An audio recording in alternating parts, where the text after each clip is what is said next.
Hi, Shemai, Setachi, Croeso, Chris, Dowie, what is cracking, ladies, gents, boys and girls, anyone who is anyone today. Today we got something a little bit different. We got something that I want to call Poundland page turners. And if you're new to the channel, or maybe you're already subscribed and you're just coming back because I've just suddenly posted a video after being AFK for I don't know how long. My name is Chris. The channel is called Chris Dowie, which is Welsh for I am Chris. I Shemai, Setachi, Croeso, Chris, Dowie is pretty much hello, how are you? Welcome to I'm Chris. It doesn't really make sense, but I didn't really think that far ahead. But back to the video, Poundland is sort of like a discount retailer kind of thing. You can go there, you can pick up a variety of items, usually on the cheaper end. By and large, a lot of the things there are a pound. So I went into my nearby Poundland and I was like, look, if I could find a buck for a pound and I actually like the buck, then that is some superb value, that is some fantastic value. I just kind of want to make it known that, you know, you can get bucks for a pound. A pound for a buck, right? A buck is going to provide usually over an hour of entertainment. So what you've got there is like a pound for an hour, maybe 50p per hour if you get, you know what I mean, kind of thing. You get insane value out of a buck, especially for a pound. So I found the buck section, it did exist, and I picked up the only buck there that resembled something remotely spooky, something that looked like it could be a horror without actually like looking into what the buck is. And I came out of that Poundland with Charlaine Harris's Altogether Deads, and allegedly it's the #1 Sunday Times best-selling Sucky Stackhouse series. So I hurried home, naively anticipating this a terrifying read.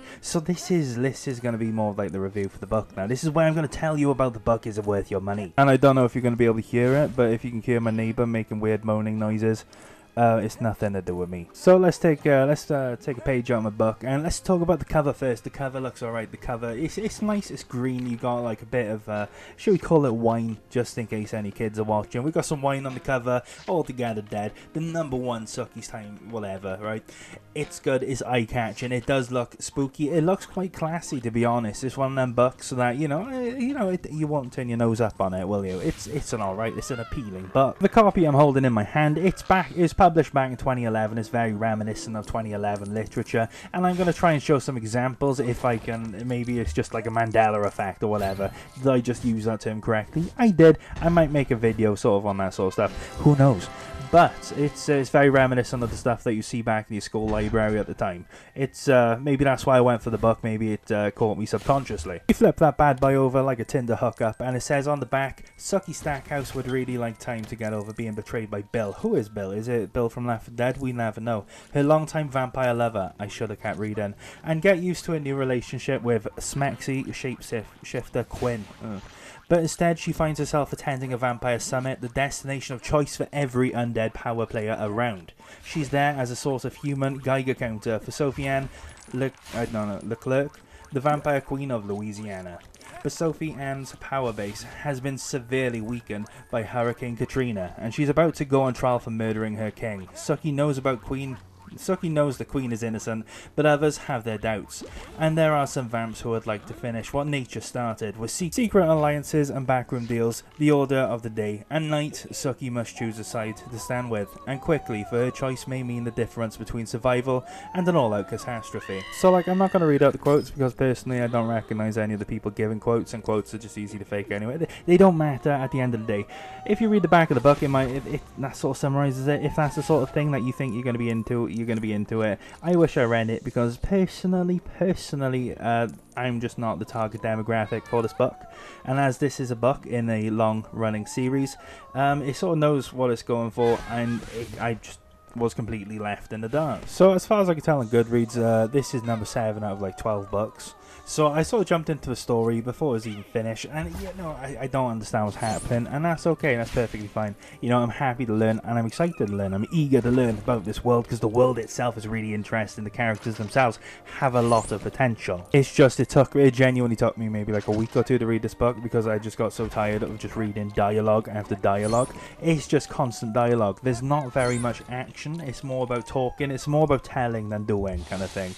It's sort of like watching the House of Lords, and you got a bunch of incredibly wealthy people trying their damned hardest to sort of connect with the working class, but none of them will really truly understand what it's like to be working class, because they can all sort of survive for the rest of their lives off the money they have right now. There's that immediate disconnect. And as a fella, I might just be your generic bog standard man, very vanilla. If there's not like violence or action or gore or that kind of thing in a book, I sort of zone out. And like when you're reading dialogue, it's very easy to sort of it's difficult to maybe associate dialogue with the names kind of thing, so you don't really know who's speaking, and that's just constantly, it's like you're reading paragraph after paragraph after paragraph of dialogue from various different characters, and at the end of the day you're just reading a monologue. The characters themselves don't really matter. But it's a really cool character, and although I cringed at the name, the guy's called Quinn. He's a were-tiger. Now to me that's immediately King from Tekken, right? I know he's not described as looking anything like King, but that's what I thought, and I thought the character was badass. He was cool as anything, but they didn't really do anything with his powers. He didn't turn into a tiger and like defend anyone. He just sort of watched, spoiler, Suki sort of cheat on him, and then it was just like, oh, why is he mad at me for cheating on him? And it's like, what is this? But that's the thing, you know, reading through the reviews on Goodreads, there was one review, and I don't know if I'm going to be able to find it, but it said something like, she loses her innocence. And I suppose that's, if I actually knew what the previous books were about, I'd probably be like, yes girl, she loses her innocence. But obviously I've jumped in halfway through a series, well not even halfway, and I don't know what's happening. But the guys on Goodreads genuinely seem to really enjoy this book, and I get that it's going to be skewed towards people who enjoyed the book. You're not really going to leave a bad review if you don't finish the book. You probably just not finish it and move on with your life. But this is it. The book definitely has a target demographic, and it does really well with that target demographic. I'm just going to say I'm just not that target demographic. You have interesting social interactions between Suki Stackhouse and the variety of vampires that she has to deal with, and you know, that's probably interesting to a lot of people. Evidently it is interesting to a lot of people. Again, this is a good selling book, and for £1 this is actually cracking value. It didn't literally take me a couple of weeks to read this. It probably took me a couple of hours if anything, so at that rate, you know, you get £1 for an hour. That's insane. So what, like 30p an hour? That is insane value. And I think if you like this kind of book where it is sort of about social interaction, I'm going to say it's like a chick lit, if that's PC these days.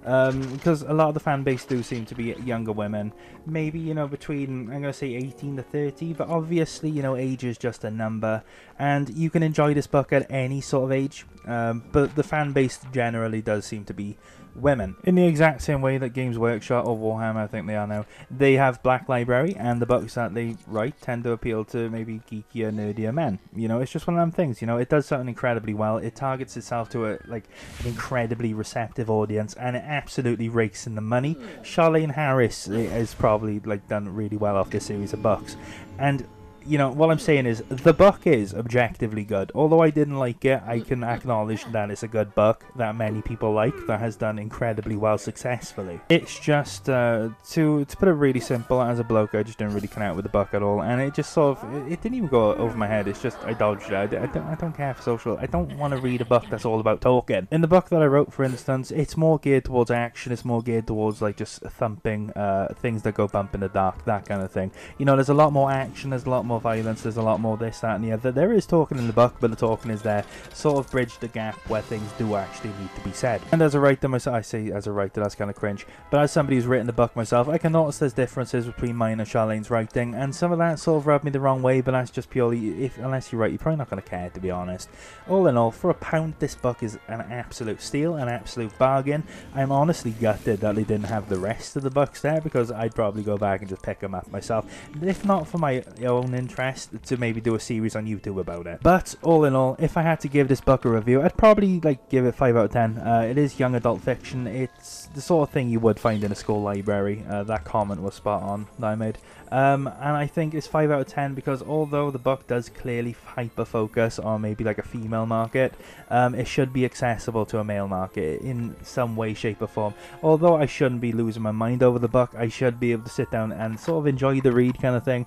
And I think, you know, that's really what nips it in the butt for me. For £1, the book is an absolute steal. It's just look into reviews before buying it for yourself. If you can't find it in the Poundland / Dollar Tree or whatever your alternative is, maybe look on eBay if you're really interested in it. But that's about it for this video. But yeah, you know, if you want me to maybe read through the other Suki Stackhouse books, maybe leave a comment, give a like or something. If you want me to go back to Poundland and pick up another book for £1 and review that, feel free to give it a like. To be honest, I'm just thankful you guys are watching these videos. At the end of the day, even if you click the video and and immediately go ree, because I'm obviously speaking Welsh in my intro. I'm just grateful that you clicked the video, my guy. Thanks for that. But without further ado, hopefully you have a lovely day, a lovely life, a lovely whatever. Hopefully everything is just nice for you today.